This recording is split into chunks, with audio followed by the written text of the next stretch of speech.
Shyama mobile तो मिल जाये, लेकिन माया दुनिया भर के पासवर्ड लगेले रही, ओकर का करबो? ओकर रास्ता भी निम्मन से बिजली के समझा देले बानी हम। बिजली कहाँ समझेली कबो बात। हमरा तो डर बा कहीं पकड़ा गई तो फिर से ये घर में तमाशा खड़ा हो जाये। अरे केकरा बिजली के झटका खाए के बाद जब बिजली के पकड़ ली मालकिन, ई रहल फोन। मछली दीदी के फोन से पामिला के एक संदेश भेजती, एह जा झट से आवे खातिर। पामिला हमरा ई बतावा कि मछली दुल्हन के उ दवा कीने खातिर तू कहले रहलू कि ना?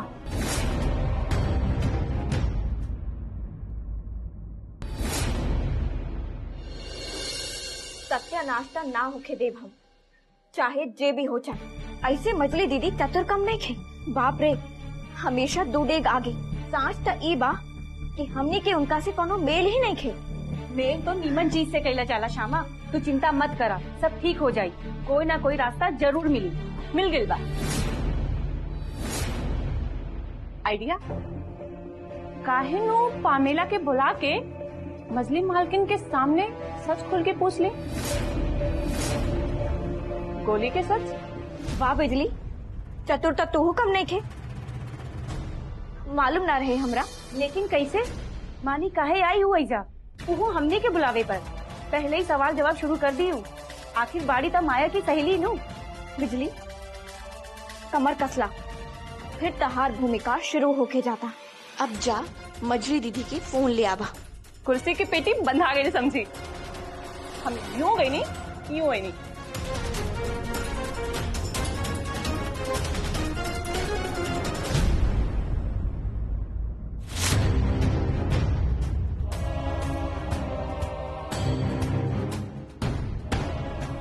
मछली दुल्हन कुछ चाहिए का तोरा? ना माँ कुछ ना।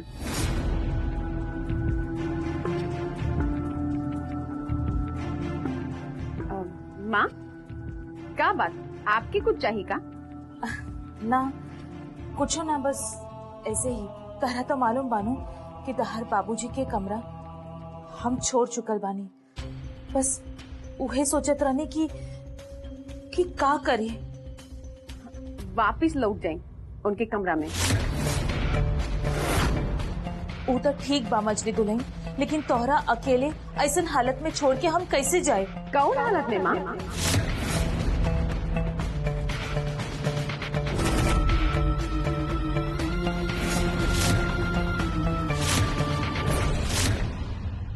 अच्छा अब ओकर चिंता आप मत करी माँ, हम ठीक बानी।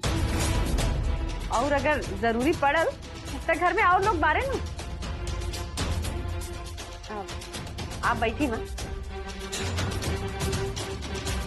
बैठिए। आज सास बतो मिल के बात कही जाए और कुछ समय साथ बिताएं सास बतो मिल के। अब माँ आप रह रही, हम बनाओ तनी।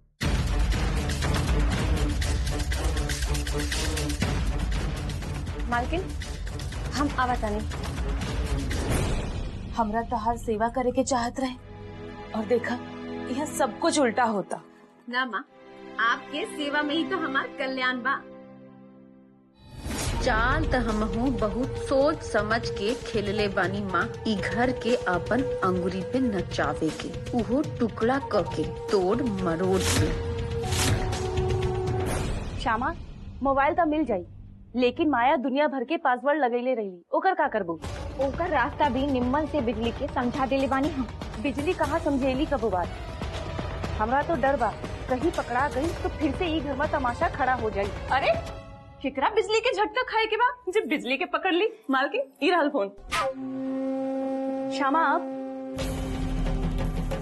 अब मछली दीदी के फोन से पामिला के एक संदेश भेजती, एह जा झट से आवे खातिर। और हाँ, साथ में इहो लिख दी, दोबारा पलट के फोन करे के कोनो जरूरी नहीं थी, सीधा संदेश पढ़ के घर से निकल जा।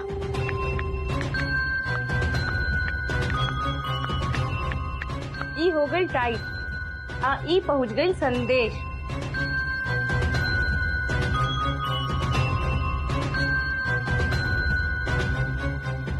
बिजली इला, और जहाँ से लाइल रहलू वही जा जाके रखता ये से पहले कि उनके पता चली और पागलपन की दौरा शुरू हो जाए।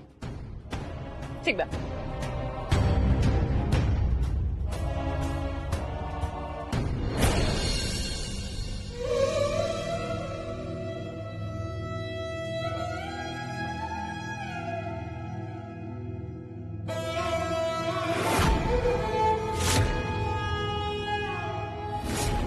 अब हम अपने माई के नाश्ता कराई।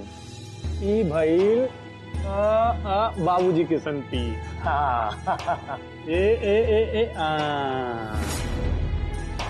अरे गुल घुसल जाते करिए। नीचे उतरा तू। क्या होता है सब? मम्मी बाहुबली देखे के बाद। अरे मैं क्रिकेट मैच आवता देख ना तू। हे भगवान, ये घर बा कि चिड़िया घर बा? हमरा तो समझ में नहीं क्या बता। बहुत निमन लड़का बा इधर। ब्याह तोहार होके वाला बा और तोहरा ही जाए के बा। खड़ा रह जो चुपचाप। अरे माई बहुत इम्पोर्टेंट मीटिंग बा, जाइदा ना प्लीज। बड़का बारा तू काम काजू तारा अभी प्रियंका मैं होके के चाहिए तो मीटिंग में बन बारा। माई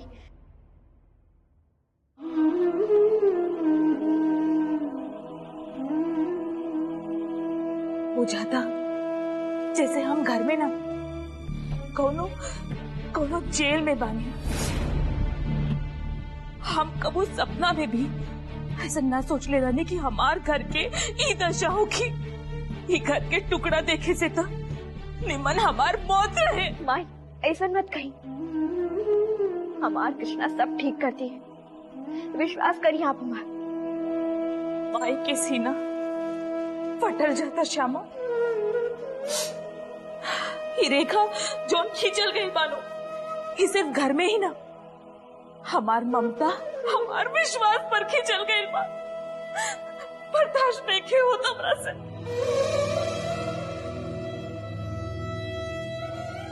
हेलो आंटी। आंटी माया बाड़ी का घर है? हाँ, अपन कमरा में ऊपर। पमिला दीदी सब ठीक बानू आपके घरे? बहुत दुख भइल आपके बारे में सुन के। अभी तनी देर पहले आपके बारे में ही चर्चा भइल रहे। हनुमाई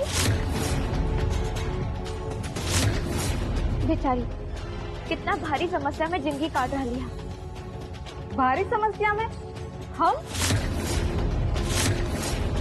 लेकिन वो भारी समस्या बा कहा? अरे छोटके दुल्हन रहे द, केहू के झमेला में ऐसे बीच में ना पड़े के चाहिए। रहे द सब कुछ। लेकिन ये दूसर कहाँ बाड़ी? इता अपन पमिला दीदी की ही समस्या बा ना, घर की समस्या। हाँ आंटी बताइए ना, हम ही तो तनी सुनी ऐसा कौन प्रॉब्लम बा जिसका पता पूरी दुनिया की चल गई और हम खुदो अनजान बानी उसे। अरे पामेला दीदी, बड़ा लंबा उम्र बा आपके पामेला दीदी। अभी अभी आपके चर्चा होत रहे। देखिए आप तो हाजिर बानी। हमार चर्चा? लेकिन वो चर्चा का रहे? ओ बच्चा रोके वाला गोली वाला चर्चा। आप मजली मालकिन से कहले रहने नु कि छुपा के हमरा के वो गोली सास ससुर से लुका के देवे के, बस उहे और कुछ ना।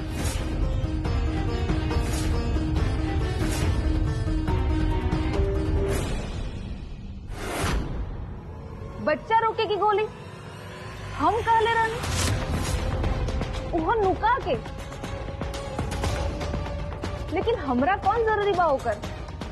ना ना, आप लोगों को जरूर कोनो कंफ्यूजन भइल बा।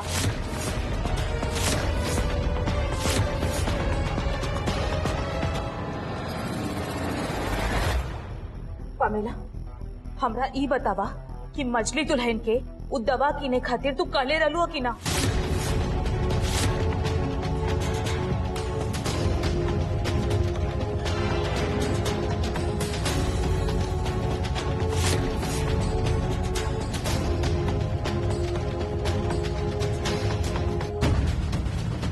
पमेला इससे बतख के जैसे अपन गर्दन के मत नचावा।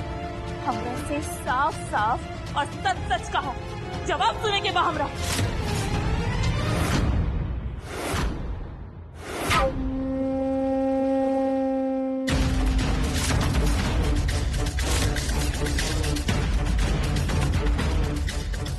माई, मझली दीदी आपके पीछे।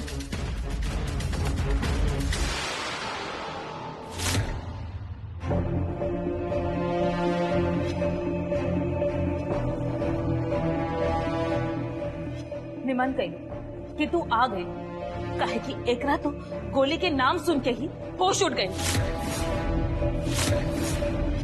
मछली दुल्हन, हमरा सच सच बतावा, का ई गोली पमेला खातिर ही किनाइल गए रहे?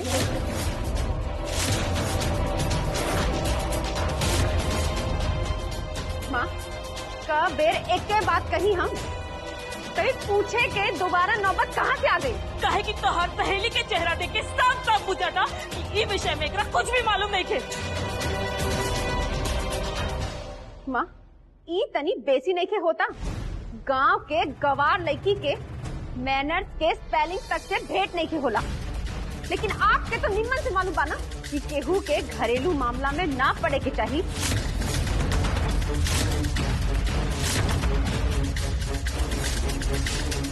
सब आदमी के अपन पर्सनल जिंदगी होला माँ।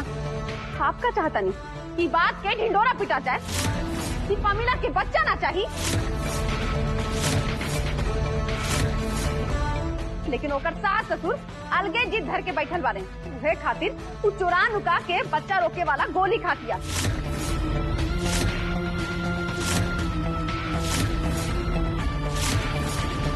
अब आप ही बताई माँ, काई बात राज रह गई जे नुकावे खातिर बेचारी हमरा पर भरोसा करके बड़ा उम्मीद से काले रही, लेकिन आप लोग तो बात के पतंगर बना देनी। माँ बुरा मत मानी, लेकिन आपके निम्मन बात समझावे खातिर भी समय लागत रहे, लेकिन आजकल केहू भी ऐरा गैरा आके आपके कान भर देवे। अरे का हो गई बाप के? मछली तुरंत बस बस बस बहुत हो गई, हमरा से गलती हो गई। इमे कान भरे वाला कोनो बात नहीं की, असल में हमरा ही ख्याल रखे के चाहिए, अगली बार से ऐसा ना होगी। हमरा माफ कर दो पमेला, पमेला I am sorry. It's okay aunty.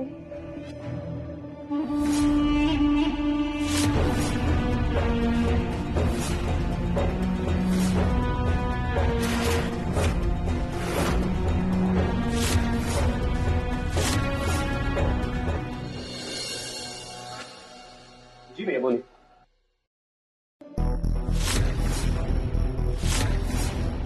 वर्करन से का कहला? कुछ ना, बस यही जौन सच रहे कि दो भाई के बीच में बंटवारा होके जाता। जेकरा हमरा साथे काम करे के बाद वो हमरा साथे काम कर सकता, और जेकरा निखिल के साथे काम करे के बाद वो निखिल के साथे कर सकता। हमरा कोनो दिक्कत नहीं है में। अकेले मिलके दूगो हिस्सा लगा लेला और राजू को हिस्सा गल चूल्ही में। आपके मतलब बतावे के पड़ी कि हमरो एगो हिस्सा है में। एक कंपनी में तीनों जना डायरेक्टर हैं जाना, याद है कि ना? मालूम है कि ना? तो अगे मालूम बा भैया हमरा। तब मालूम बा तो के तो के अधिकार दिला सा कि तू अकेले फैसला करा? अनपढ़ हवा, ये कक्षा से भेंट ना हुई, श्यामा के कहला कि वो अनपढ़ है। हमके लग रहा पूरा धरती पर पृथ्वी पर तो ऐसे बढ़िया अनपढ़ क्यों भैया। एगो ज्ञान का बात देते हैं, सीख ला। कोनो भी ऑर्गेनाइजेशन, कोनो भी कंपनी डिवाइड भइला से पहले बहुमत मांगेंगे। मेजोरिटी जाने लो जवन एक समय यहाँ ना हो सकेला, कहा कि हम दोनों जाना में से केहू की ओर ना आए। अब तो हिम्मत कैसे भइल है कि घर का सम्मान लिया के ऑफिस में रखे। एगो कान खोल के सुन रहा कि तो के बिजनेस करे का 1 रुपया का सेंस ना है। तुम्हारी हाथ में बिजनेस सौंप के हम बाबूजी का बरसों का मेहनत पानी में ना फेंक सकीला। अगर प्यार से मनवा तो ठीक है, नहीं तो निखिल के संगे मिलकर लीगली तौर पर अगर कंपनी से बाहर फेंकवा दे, चाहे निकल मच्छी की तरह। समझ में आया? अगर थोड़ा भी इंसानियत तोरी अंदर बचल, अगर आदमियत या तो जवन सवेरे से रायता फैलौले पे जाको के समय जाके कायदा बाहर की कोनो समस्या ना है, कंपनी बटे वाली ना है, हमारे दिमाग में गोबर घुस गला, भ्रष्ट हो गला दिमाग।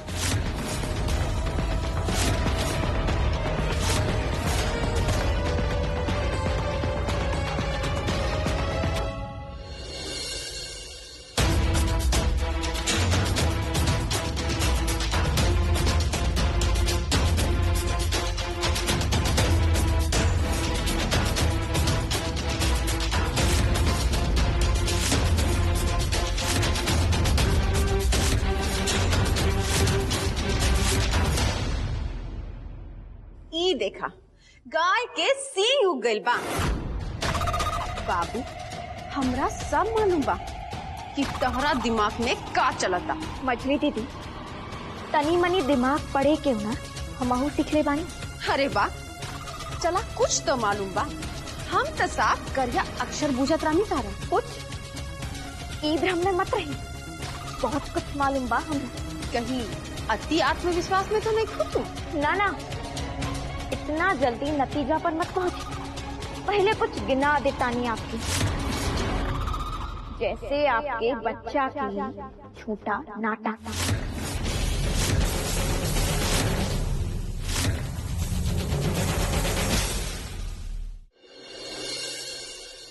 बहुत खूब, चला मालूम तो चल गई बा, लेकिन इ नाटक पे से पर्दा उठाइबू कैसे श्यामा? उतना मुश्किल नहीं थी मछली दीदी, काहे की भ्रम फैलावे में समय लागेला। थोड़े में ना हमार बुनल भ्रम में फंसे के प्रयास भी मत करिया, ना तो जान से हाथ धो बैठू श्यामा। जान के परवाह नहीं के हमरा, अब तक घर के मान सम्मान और एकता के परवाह बा। जे होखी देख ले, परांगत हो गल बाड़ू खेल में। हाँ, आपसे ही सीख ले बानी। चलो तब तक मजा आई। शुरू करी नया से नया खेल, देखी केकर कितना स्कोर होता। बुरी तरह मात दे दे बाप के। बात कहाँ से लेके आवे लो इतना आत्मविश्वास? माई के आंसू देख के, बाबूजी के दर्द देख के, भाई भाई के नफरत देख के, ई घर के सूतल मर्यादा देख के, जे आपके रसल साजिश बा। बहुत नाज बना तहरा अपन बुद्धि और विवेक पे। ना, आपन सहजता, विनम्रता, ईमानदारी, सच, धर्म और न्याय पर ई में से कुछ ना बचा पाई तारा। कोशिश करत रही आप, के बची और के फंसी खुद ही पता चल जाए।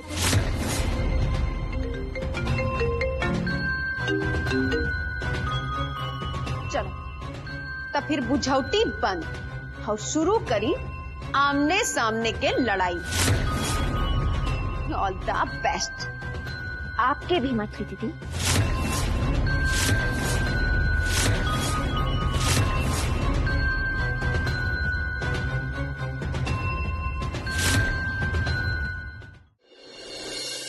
थैंक यू सो मच भैया, धर्म सत्य और हमारे साथ देवे खातिर।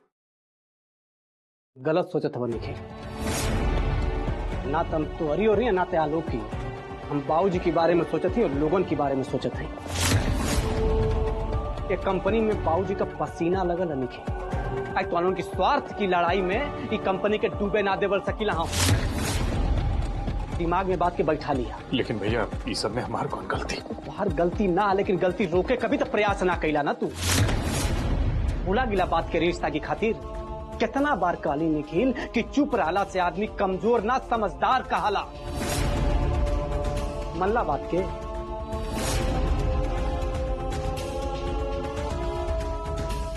हो गई जो रोड़ा चाहत रहनी। हम ना चाहते रही आलोक। कंपनी का मर्यादा, समय, अझा परिवार का परंपरा ऊ चाहत रही। राजीव झाना जवन चाहत रहा है।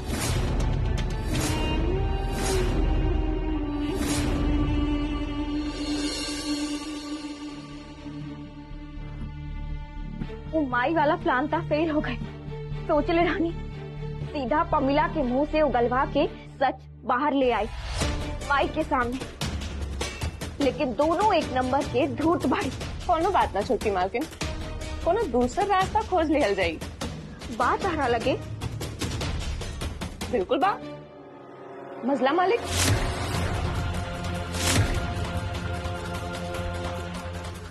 अरे वाह बिजली, दिन पर दिन ताहार दिमाग कमाल कहले जाता। टैलेंटेड आदमी मौका मिलते ही छा जाला।